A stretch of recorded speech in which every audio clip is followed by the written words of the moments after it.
अस्सलाम वालेकुम क्लास। आज जो हम टॉपिक स्टार्ट करने जा रहे हैं उसका नाम है instrumentation and working of NMR spectroscopy.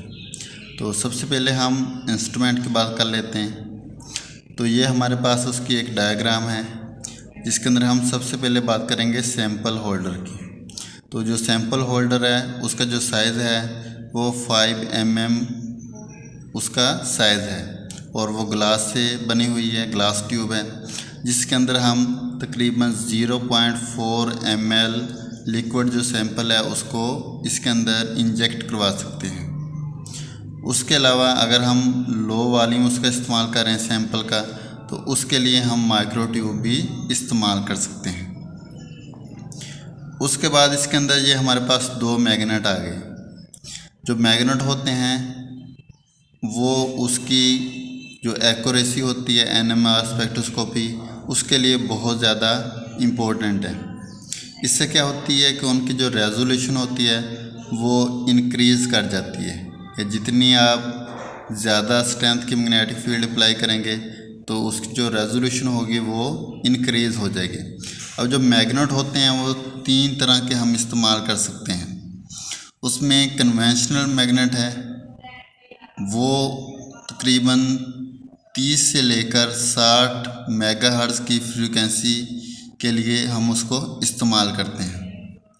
इसी तरह परमानेंट मैग्नेट है जो तकरीबन 60, 90 और 100 मेगाहर्ट्ज़ की जो फ्रीक्वेंसी है उसके लिए इस्तेमाल होता है। उसके बाद होता है सुपर कंडक्टर सोलेनोइड। तो इससे हम इसको हम तकरीबन 470 मेगाहर्ट्ज़ फ्रीक्वेंसी के लिए इस्तेमाल कर सकते हैं। अब आपको पता है कि अगर हम फ्रीक्वेंसी और मैग्नेटिक फील्ड के दरमियान रिलेशन की बात करें तो उसके लिए हमारे पास एक इक्वेशन होती है लार्मर इक्वेशन। तो ये इसमें जो V है ये क्या फ्रीक्वेंसी है equal to gyromagnetic ratio over 2 pi B naught. B naught इसके अंदर क्या है मैग्नेटिक फील्ड। अगर हमारे पास मैग्नेटिक फील्ड 1.41 टेस्ला या 4100 गाय हो तो उसकी जो फ्रीक्वेंसी होगी वो तकरीबन 60 मेगाहर्ट्ज़ के करीब होगी। इसी तरह अगर किसी की मैग्नेटिक फील्ड 2.35 टेस्ला या 23,500 गाय हो तो उसकी जो फ्रीक्वेंसी होगी वो 100 मेगाहर्ट्ज़ होगी। उसके बाद इसके अंदर हमारे पास होता है स्वीप जनरेटर। इसका काम क्या होता है, ये मैग्नेट को पैरेलल लोकेशन के अंदर सेट करता है जिससे जो मैग्नेटिक फील्ड होती है वो उसकी चेंज हो जाती है।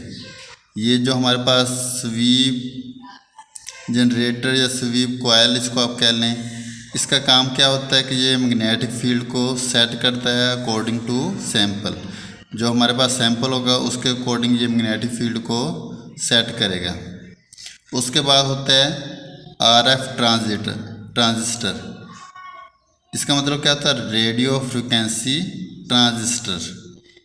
इसका काम क्या होता है कि ये इलेक्ट्रोमैग्नेटिक रेडिएशन जो होती हैं उनको सैंपल के ऊपर फॉल करवाता है और जो रिसीवर कॉइल होती है वो उसको रिसीव करती है और उसके बाद वो रेडिएशन उस सैंपल में से पास होने के बाद आगे एम्पलीफायर की तरफ बढ़ती हैं। उसके बाद क्या होता है कि जो एम्पलीफायर होता है वो उसको एम्पलीफाई कर देता है तकरीबन 10 के 5 टाइम्स। जो हमारे पास रेडिएशन होती हैं उनको वो तकरीबन 10 के 5 टाइम्स क्या कर देता है मैग्नीफाई कर देता है, एम्पलीफाई कर देता है। उसके बाद हमारे पास डिटेक्टर होता है जो उन रेडिएशन को क्या करता है डिटेक्ट करता है। उसके बाद वो रेडिएशन जो होती हैं वो आगे हमारे पास रिकॉर्डर के पास चली जाती हैं जहाँ पे वो एनएमआर सिग्नल बनाती हैं जिसको हम स्पेक्ट्रा बोलते हैं, जिसको हम ग्राफ कहते हैं। तो हम उस स्पेक्ट्रा ग्राफ या सिग्नल की मदद से पता चला सकते हैं कि जो हमारे पास सैंपल है वो कौन सा है और उसमें जो रेजोनेंस है, जो उसकी फ्रीक्वेंसी है सैंपल की, वो कितनी है। और आपको पता है हर एलिमेंट की जो रेजोनेंस या फ्रीक्वेंसी होती है वो क्या होती है, डिफरेंट होती है। तो जिसकी मदद से हम उस सैंपल को डिटेक्ट कर सकते हैं कि जो हमने सैंपल लिया है वो कौन सा सैंपल है। तो इसकी वर्किंग बहुत ज़्यादा आसान है कि आपने क्या किया कि इस सैंपल होल्डर के अंदर सैंपल ले सकते हैं। कितना ले सकते हैं, 0.4 ml। उसके बाद इससे छोटा अगर सैंपल हो, उसकी क्वांटिटी कम हो, तो उसके लिए आप माइक्रो ट्यूब इस्तेमाल कर सकते हैं। फिर आपने क्या करना है कि सैंपल होल्डर को आपने रेडियो फ्रिक्वेंसी ट्रांसमीटर के साथ क्या कर देना है, कनेक्ट कर देना है।